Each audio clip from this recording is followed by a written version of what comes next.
We're taking a look at a disposable self-injection pen that's been modified to shoot Nerf darts.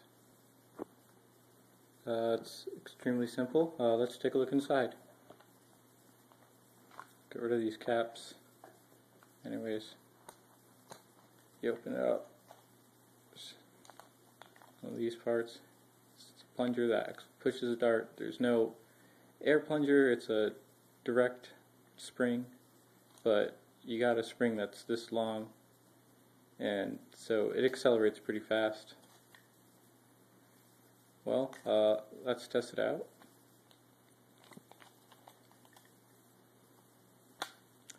When you load it, you just take a rod or something, push it back. That done. Take a dart, put it in, it's ready to fire.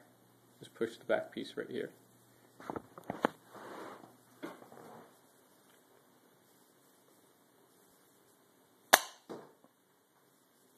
Okay.